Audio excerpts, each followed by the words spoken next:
જય શ્રી કૃષ્ણ મિત્રો, સ્વાગત છે તમારું મારી ચેનલમાં। આજે આપણે બનાવીશું ઉત્તરાયણ સ્પેશિયલ સિંગની સુખડી, જેને તમે માવા ચીક્કી પણ કહી શકો। તો આ સુખડી એકદમ સોફ્ટ બનીને રેડી થાય છે, એટલે મોઢામાં મૂકતા જ પીગળી જાય અને ઘરમાં જો વડીલો હોય તો એ પણ ઇઝીલી આને ખાઈ શકે। તો ચાલો રેસીપી શરૂ કરીએ। તો સૌથી પહેલાં આપણે કડાઈ કે પેન લઈ લઈશું, એમાં આપણે સિંગદાણા એડ કરશું। તો અહીંયા મેં 2 કપ લીધા છે, તો ઘરમાં રહેલી કોઈ પણ તમે વાટકીનો માપ લઈ શકો છો। તો બધી વસ્તુ આપણે સેમ ઈ જ વાટકીના માપથી લેવાનું છે। તો અહીંયા મેં 2 કપ સિંગદાણા લીધા છે, એટલે કે મગફળીના દાણા।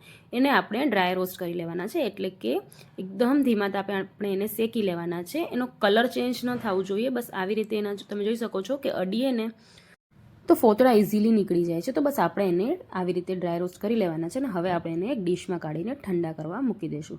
હવે આપણે સેમ પેનમાં ઈ જ વાટકીના માપથી 1 કપ ડેસિકેટેડ કોકોનટ એટલે કે નારિયેળનો બૂરો લઈ લઈશું। તો અહીંયા મેં એકદમ ઝીણો લીધો છે, તો પણ આપણે એને શેકીને મિક્સીમાં ક્રશ કરી લેવાનું છે। તો 1 થી 2 મિનિટ સુધી એકદમ ધીમા તાપે આપણે એને શેકી લેવાનું છે, ને પછી એ ઠંડો થઈ જાય એટલે મિક્સીમાં પણ આપણે એને થોડુંક ચલાવીને નોર્મલ પાવડર કરી લઈશું। હવે આપણે એક કિચન ટોવેલ કાં તો પછી નેપકિન લઈ લઈશું, જેમાં આપણે આ બધાય સિંગદાણા આવી રીતે મૂકી અને એના આપણે છોતરાને કાઢી લેવાના છે। થોડુંક આવી રીતે હાથથી મસળશું ને કાં પછી વેલણની મદદથી થોડુંક તમે આવી રીતે પ્રેસ કરશો એટલે ઇઝીલી બધા છોતરા નીકળી જશે। હવે આપણે આ બધા છોતરાને સિંગદાણાથી અલગ કરી લઈશું। તો અહીંયા તમે જોઈ શકો છો મેં બધાય છોતરા અલગ કરી લીધા છે ને સિંગદાણા રેડી છે। હવે આપણે એનો પાવડર કરી લેવાનો છે, એટલે મિક્સીમાં પીસીને આપણે એકદમ આવો ઝીણો એનો પાવડર બનાવી લઈશું, અને મેં ડેસિકેટેડ કોકોનટને પણ મિક્સીમાં પીસી લીધું છે। હવે આપણે એક કડાઈ લઈ લઈશું, એમાં આપણે ઘી એડ કરશું। તો મેં અહીંયા 2 મોટા ચમચા જેટલું ઘી લીધું છે, એટલે વાટકીના માપથી હું તમને કહું તો અડધી વાટકી જેટલું આપણે અહીંયા ઘી લેવાનું છે। મેં અહીંયા જામેલું જ લીધું છે। હવે આપણે અહીંયા 2 ચમચી જેટલું ગુંદ પાવડર એડ કરવાનું છે, એટલે મેં ગુંદને મિક્સીમાં પીસીને એનો પાવડર બનાવી લીધું છે। એને આપણે ઘીમાં એડ કરીને વ્યવસ્થિત એને આવી રીતે શેકી લઈશું। જો તમારે આવી રીતે પાવડર ન કરવું હોય તો તમે ડાયરેક્ટ ગુંદને શેકીને બહાર કાઢીને એનો પાવડર બનાવી શકો છો। હવે ગુંદ શેકાઈ ગયું છે, એટલે સેમ ઈ જ વાટકીના માપથી આપણે 1 વાટકી ગોળ લેવાનું છે। અહીંયા મેં દેશી ગોળ લીધો છે। તો ગોળ, ગુંદ અને ઘી ત્રણેયને વ્યવસ્થિત આપણે મિક્સ કરી લેવાનું છે।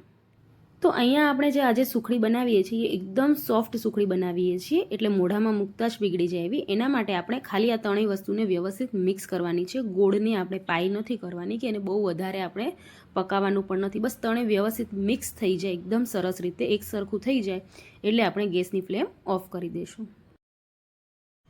તો અહીંયા તમે જોઈ શકો છો ગોળ, ગુંદ અને ઘી સરસ રીતે મિક્સ થઈ ગયા છે। હવે ગેસની ફ્લેમ ઓફ કરી દઈશું, ને આપણે જે સિંગ પાવડર બનાવીને રાખ્યો તો એ સિંગ પાવડર આપણે એમાં એડ કરી લઈશું, નારિયેળનો બૂરો એડ કરી લઈશું, અને અહીંયા મેં 2 ચમચી જેટલું મિલ્ક પાવડર લીધું છે, એ પણ આપણે એમાં એડ કરી લઈશું। મિલ્ક પાવડર એડ કરવાથી એકદમ માવા જેવો ટેસ્ટ આવે છે।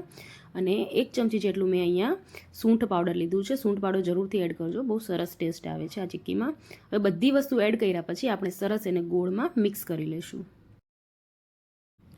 તો તમે જોઈ શકો છો એકદમ સરસ રીતે ગોળમાં સિંગનો પાવડર સરસ મિક્સ થઈ ગયું છે, એટલે સુખડી આપણી બનીને રેડી થઈ ગઈ છે। હવે આપણે એક ડીશ લઈ લઈશું, જેને આપણે ઘીથી ગ્રીસ કરી લઈશું, અને આ બધો માવો આપણે એમાં એડ કરી લઈશું, અને ચમચાની મદદથી કાં તો પછી વાટકીના મદદથી એકદમ એને સેટ કરી લઈશું, એટલે કે પ્રેસ કરીને એક સરખું કરી લઈશું।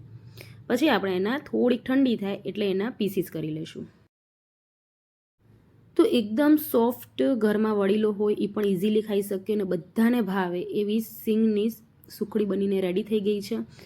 તો તમને મારી આ રેસીપી ગમી હોય તો વિડીયોને લાઇક અને શેર કરી લેજો, અને જો આવી જ નવી રેસીપી જોવા માટે મારી ચેનલને સબસ્ક્રાઈબ કરી લેજો, અને બાજુમાં આવેલી બેલ આઇકનને પ્રેસ કરી લેજો, જેનાથી તમને દરેક નવી રેસીપીના નોટિફિકેશન મળી રહે।